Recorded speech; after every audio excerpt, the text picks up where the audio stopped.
seems like a European novel. Would you then think of it in terms of identity or something else?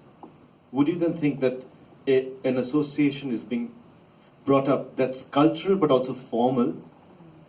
So when you're hearing the word Bengali, you immediately think of identity, but Bengali here, the associations might also be formal and linguistic. By linguistic, I mean what you're doing with language as a writer, you know? So not identity, but something else. Yeah, because this is what Bengali, the word Bengali, until let us say 30 years ago, 40 years ago, this is what its trajectory kind of very interestingly implies to me. At a certain point, and this returns us to the other interesting conversation we had yesterday. There is a point at which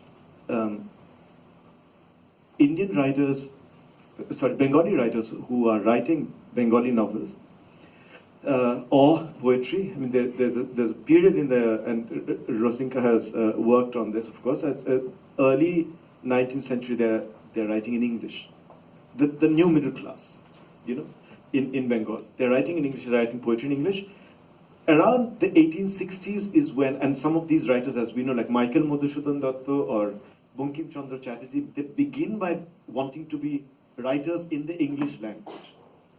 And then they turn to Bangla, as we know, right? The question is this turn to Bangla a turn to roots and authenticity, or is it a turn to something else? I think it's not a turn to roots and authenticity.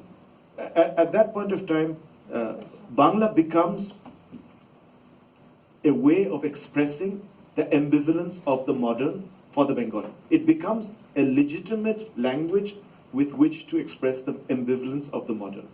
If anything, English is too restricting because it carries with it a kind of baggage of identity for the Indian.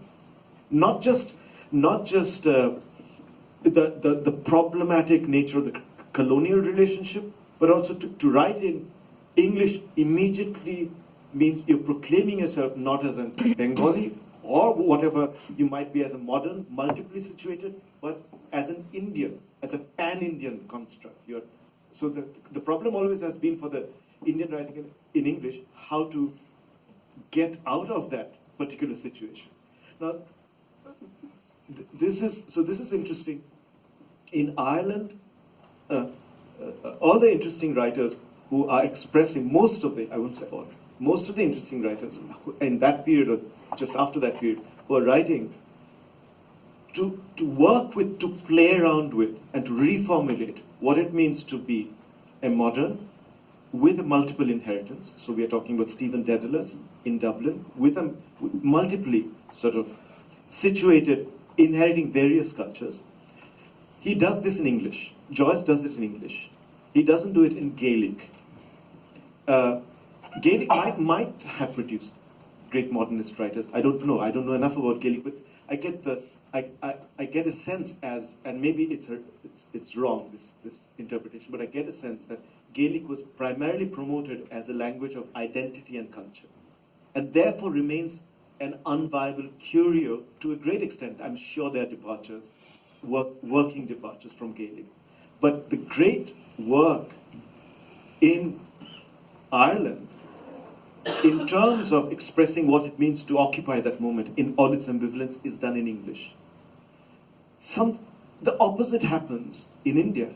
English becomes a form of Gaelic because it becomes too closely associated with this emerging pan-Indian identity. The ambivalence of being modern is undertaken by writers like Bankim Chandra, Tagore, in Bangla. Bangla is not Gaelic.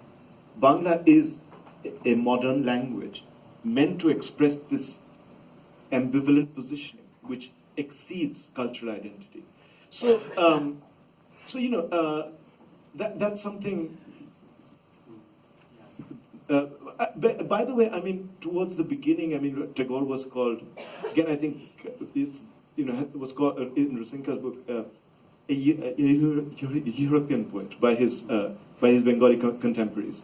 I had a chat once 2 years ago talking about my admiration of Nirmal Verma with, I think it was Mrinal Pandey, and a very sensitive reader, very good writer herself. But she expressed reservations about the Nirmal Verma I admired, which was this very European Nirmal Verma, except that he would never mention the word Europe. You know, he would have these markers without mentioning it. Right. Right. And she said, no, that's the European Nirmal Verma. You know, so it's the earlier one that she valued. Yeah. No, I'm delighted that I was able to